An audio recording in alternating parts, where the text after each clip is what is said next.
राधे राधे। जय श्री कृष्ण। आज मैं श्रीमद् भागवत गीता का अध्याय नंबर 15 को पढ़ रहा हूँ।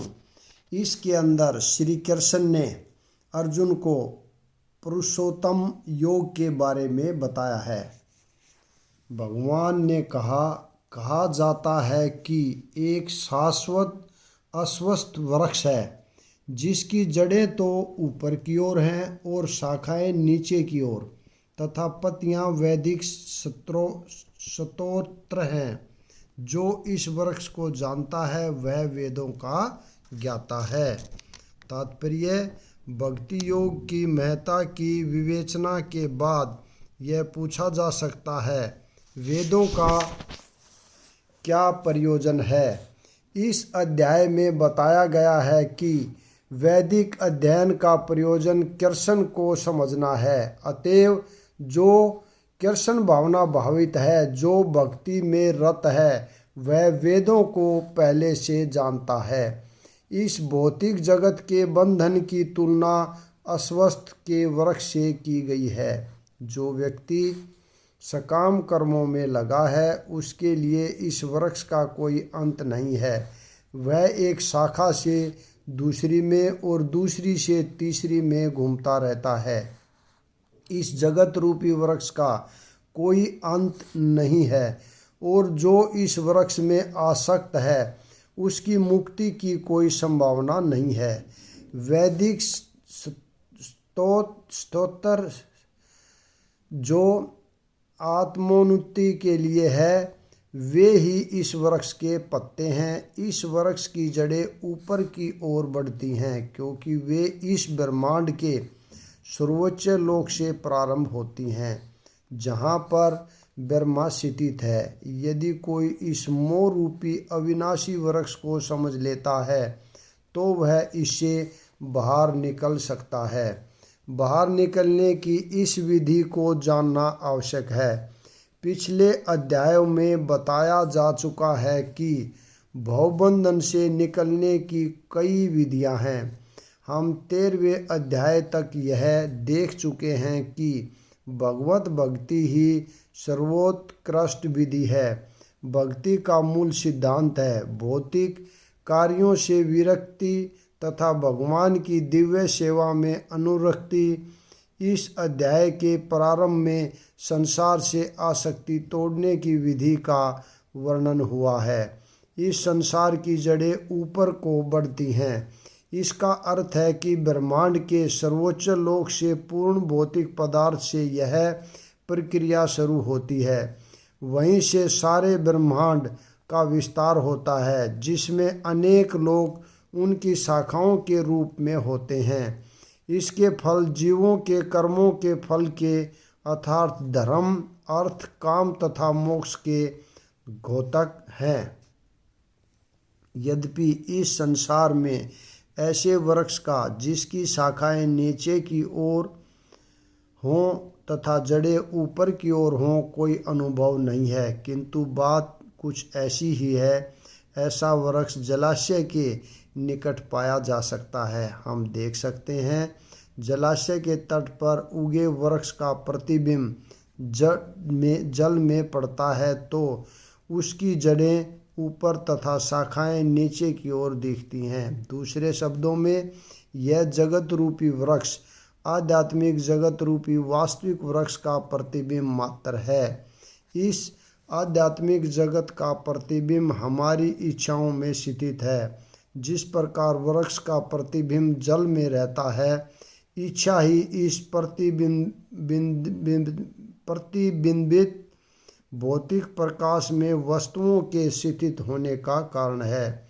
जो व्यक्ति इस भौतिक जगत से बाहर निकलना चाहता है उसे वैश्लेषिक अध्ययन के माध्यम से इस वृक्ष को भली भांति जान लेना चाहिए। फिर वह इस वृक्ष से अपना संबंध विच्छेद कर सकता है। यह वृक्ष वास्तविक वृक्ष का प्रतिबिंब होने के कारण वास्तविक प्रतिरूप है। आध्यात्मिक जगत में सब कुछ है। ब्रह्मा को निर्विशेषवादी इस भौतिक वृक्ष का मूल मानते हैं और सांख्य दर्शन के अनुसार इसी मूल से पहले प्रकृति, पुरुष और तब 3 गुण निकलते हैं और फिर 5 स्थूल तत्व यानी पंच महाभूत, फिर 10 इंद्रियां, मन आदि। इस प्रकार वे सारे संसार को 24 तत्वों में विभाजित करते हैं। यदि ब्रह्मा समस्त अभिव्यक्तियों का केंद्र है तो एक प्रकार से यह भौतिक जगत 180 अंश गोलार्ध में और दूसरे 180 अंश गोलार्ध में आध्यात्मिक जगत है। चूंकि यह भौतिक जगत उल्टा प्रतिबिंब है, अतः आध्यात्मिक जगत में भी इसी प्रकार की विविधता होनी चाहिए। प्रकृति परमेश्वर की बहिरंगा शक्ति है और पुरुष साक्षात परमेश्वर है। इसकी व्याख्या भगवत गीता में हो चुकी है। चूंकि यह अभिव्यक्ति भौतिक है अतः क्षणिक है। प्रतिबिंब भी क्षणिक होता है क्योंकि कभी वह दिखता है और कभी नहीं दिखता, परंतु वह स्रोत जहाँ से यह प्रतिबिंबित होता है शाश्वत है।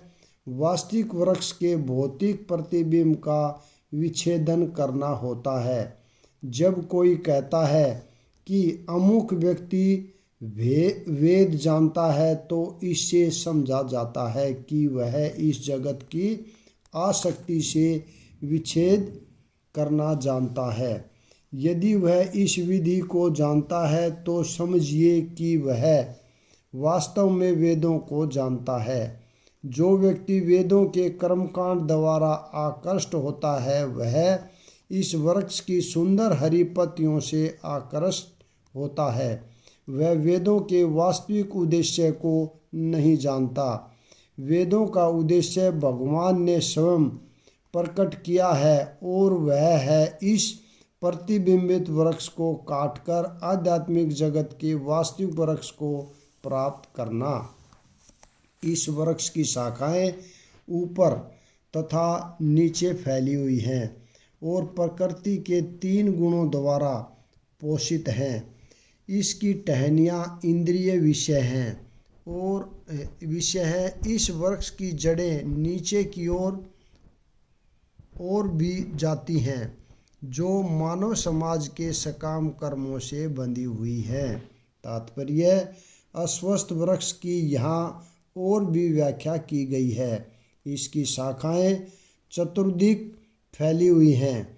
निचले भाग में जीवों की विभिन्न योनियां हैं तथा मनुष्य, पशु, घोड़े, गाय, कुत्ते, बिल्लियां आदि ये सभी वृक्ष की शाखाएं के निचले भाग में स्थित हैं। लेकिन ऊपरी भाग में जीवों की उच्च योनियां हैं यथा देव, गंधर्व तथा अन्य बहुत सी उच्चतर योनियां। जिस प्रकार सामान्य वृक्ष का पोषण जल से होता है उसी प्रकार यह वृक्ष प्रकृति के 3 गुणों द्वारा पोषित है। कभी कभी हम देखते हैं कि जलाभाव से कोई भूखंड वीरान हो जाता है तो कोई खंड लहलाता है। इसी प्रकार जहाँ प्रकृति के किन्हीं विशेष गुणों का आनुपातिक आधिक्य होता है वहाँ उसी के अनुरूप जीवों की योनियाँ प्रकट होती हैं।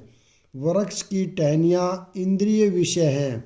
विभिन्न गुणों के विकास से हम विभिन्न प्रकार की इंद्रियों का विकास करते हैं और इन इंद्रियों के द्वारा हम विभिन्न इंद्रिय विषयों का भोग करते हैं।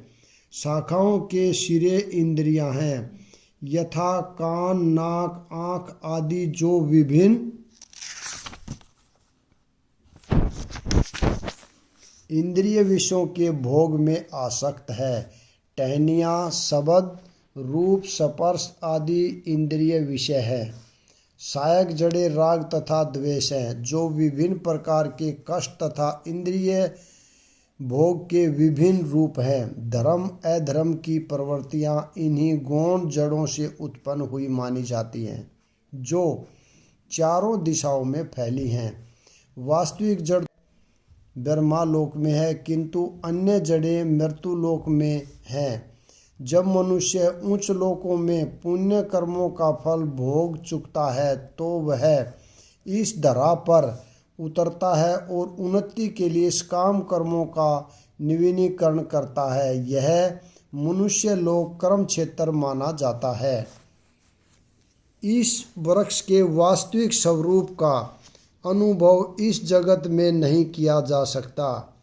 कोई भी नहीं समझ सकता कि इसका आदि कहाँ है, अंत कहाँ है या इसका आधार कहाँ है। लेकिन मनुष्य को चाहिए कि इस दृढ़ मूल वाले वृक्ष को विरक्ति के सत्तर से काट गिराए। तत्पश्चात उसे ऐसे स्थान की खोज करनी चाहिए जहाँ जाकर लौटना न पड़े और जहाँ उस भगवान की शरण ग्रहण कर ली जाए जिससे अनादिकाल से प्रत्येक वस्तु का सूत्रपात तथा विस्तार होता आया है। तात्पर्य, अब यह स्पष्ट कह दिया गया है कि इस अस्वस्थ वृक्ष के वास्तविक स्वरूप को इस भौतिक जगत में नहीं समझा जा सकता, चूँकि इसकी जड़ें ऊपर की ओर हैं। अतः वास्तविक वृक्ष का विस्तार विरुद्ध दिशा में होता है।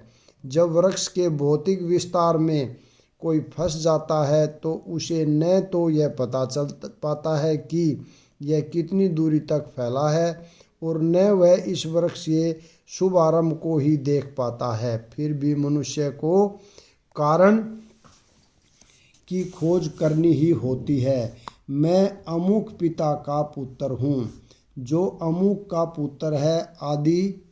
इस प्रकार अनुसंधान करने से मनुष्य को ब्रह्मा प्राप्त होते हैं, जिन्हें गर्भोत्कर्षाही विष्णु ने उत्पन्न किया है। इस प्रकार अनंत भगवान तक पहुँचा जा सकता है, जहाँ सारी गवेषणा का अंत हो जाता है। मनुष्य को इस वृक्ष के उद्गम परमेश्वर की खोज ऐसे व्यक्तियों की संगति द्वारा करनी होती है जिन्हें उस परमेश्वर का ज्ञान प्राप्त है।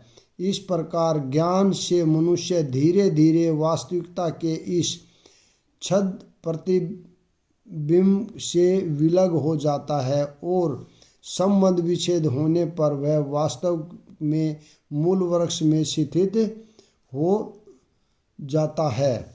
इस प्रसंग में एसेंट शब्द प्रत्येक अत्यंत महत्वपूर्ण है, क्योंकि विषय भोग की आसक्ति तथा भौतिक प्रकृति पर प्रभुता अत्यंत प्रबल होती है। अतएव पारमाणिक शास्त्रों पर आधारित आत्मा ज्ञान की विवेचना द्वारा विरक्ति सीखनी चाहिए और ज्ञानी पुरुषों से श्रवण करना चाहिए। भक्तों की संगति में रहकर ऐसी विवेचना से भगवान की प्राप्ति होती है।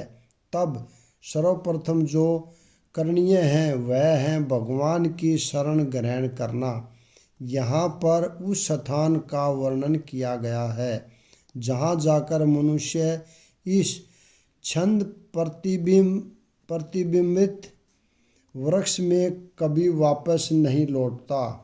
भगवान कृष्ण वह आदि मूल है जहाँ से प्रत्येक वस्तु निकलती है। उस भगवान का अनुग्रह प्राप्त करने के लिए केवल उनकी शरण ग्रहण करनी चाहिए, जो श्रवण कीर्तन आदि द्वारा भक्ति करने के फलस्वरूप प्राप्त होती है। वे ही भौतिक जगत के विस्तार के कारण हैं। इसकी व्याख्या पहले ही स्वयं भगवान ने की है।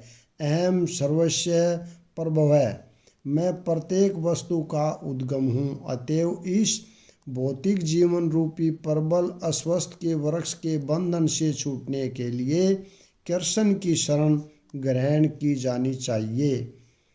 कृष्ण की शरण ग्रहण करते ही मनुष्य स्वतः इस भौतिक विस्तार से विलग हो जाता है। यहाँ पर मैं विराम देता हूँ। अगला भाग कल पढ़ेंगे। राधे राधे। जय श्री कृष्णा।